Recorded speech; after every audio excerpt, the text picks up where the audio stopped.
ଯେତେବେଳେ କୌଣସି ବଡ଼ ଧରଣର ବିଫଳତା ଆସେ ସେତେବେଳେ ଅନେକ ସମୟରେ ଲୋକମାନେ ନିଜ ଉପରେ ଗୋଟେ ଭୁଲ ଲେବଲ ଲଗାଇ ଦିଅନ୍ତି, ଅସଫଳର ଲେବଲ। ତେବେ ଆଜିର ଏହି ଆଲୋଚନାରେ ଆସନ୍ତୁ ଏହି ମାନସିକତାରେ ଟିକେ ଗଭୀରକୁ ଯିବା ଆଉ ଦେଖିବା ଏଥିରୁ ବାହାରିବାର ରାସ୍ତା କ'ଣ। এই ପ୍ରଶ୍ନଟା ଉପରେ ଟିକେ ଭାବିବା ଦରକାର। କ'ଣ କେବେ ଏମିତି ହୁଏ ଯେ ଜଣେ ନିଜକୁ ହିଁ ପୂରାପୂରି ଅସଫଳ ବୋଲି ଭାବିନେ? ଆଉ ଏ ଭାବନାଟା ଆସେ କୋଉଠୁ? ଚାଲନ୍ତୁ ପ୍ରଥମେ ଏଇ ଯେଉଁ ଅସଫଳତାର ଲେବେଲ ଏହା ସହ ଯୋଡ଼ି ହୋଇ ରହିଥିବା କଷ୍ଟଟାକୁ ବୁଝିବା। ଆଉ ଏଇଟାକୁ ଭଲ ଭାବରେ ଅନୁଭବ କରିବା ପାଇଁ ଆସନ୍ତୁ ସମୀର ନାଁରେ ଗୋଟେ କାଳ୍ପନିକ ଚରିତ୍ରର କାହାଣୀ ଦେଖିବା। ତେବେ ସମୀର ଦୁଃଖରେ ଅଛି, କିନ୍ତୁ ପ୍ରଶ୍ନ ହେଉଛି ତା ଦୁଃଖର ଅସଲ କାରଣ କ'ଣ?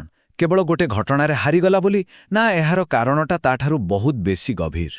ଆଉ ସେହି ଗଭୀର କାରଣଟା ହେଉଛି ପରିଚୟ।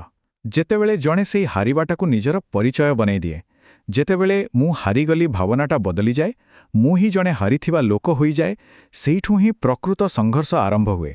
ତେବେ ଏହି ଯେଉଁ ନିଜ ଉପରେ ଲେବଲ ଲଗେଇ ଦେଇଛେ ତାକୁ ଚ୍ୟାଲେଞ୍ଜ କରିବା କେମିତି?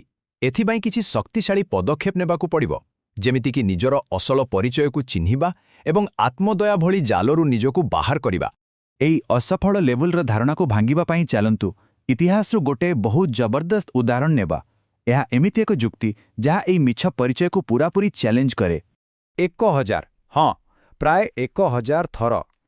କୁହାଯାଏ ଥୋମାସ ଏଡିସନ୍ ଲାଇଟ୍ ବଲ୍ବ ତିଆରି କରିବାରେ ସଫଳ ହେବା ଆଗରୁ ଏତେ ଥର ବିଫଳ ହୋଇଥିଲେ।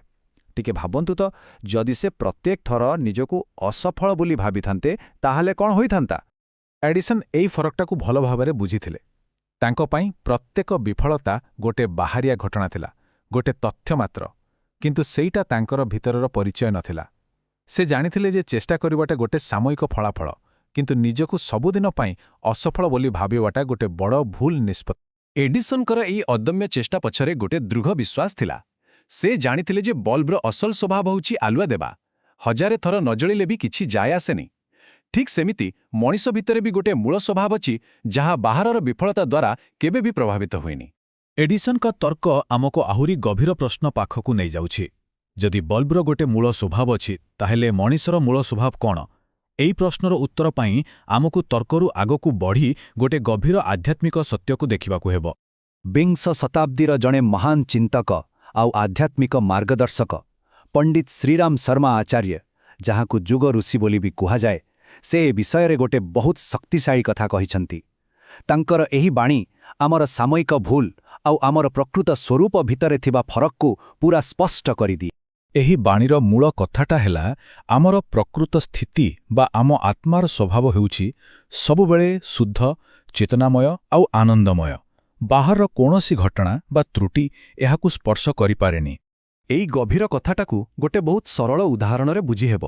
ଭାବିନିଅନ୍ତୁ, ଆମର ଯେତେ ବି ତ୍ରୁଟି ବା ଖରାପ ଗୁଣ ଅଛି, ସେଗୁଡ଼ାକ ଗୋଟେ ଆଇନା ଉପରେ ପଡ଼ିଥିବା ଧୂଳି ଭଳି।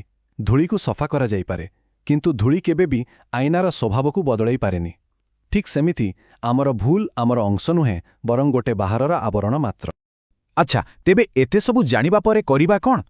ଏହି ଜ୍ଞାନକୁ ଆମେ ନିଜ ଜୀବନରେ କେମିତି କାମରେ ଲଗାଇବା? ଚାଲନ୍ତୁ ଏହାକୁ କିଛି ସ୍ପଷ୍ଟ ପଦକ୍ଷେପରେ ବଦଳିବା, ଯାହାଦ୍ୱାରା ନିଜର ପ୍ରକୃତ ବିଜୟୀ ସ୍ୱଭାବକୁ ପୁଣିଥରେ ପାଇହେବ। ଏହି ପୂରା ଆଲୋଚନାର ସାରାଂଶକୁ ଏଇ 4ଟି ପଦକ୍ଷେପରେ ଦେଖାଯାଇପାରେ। ଏହାକୁ ଆଜିଠୁ ଗୋଟେ ନୂଆ ସଂକଳ୍ପ ଭାବେ ନିଆଯାଇପାରେ।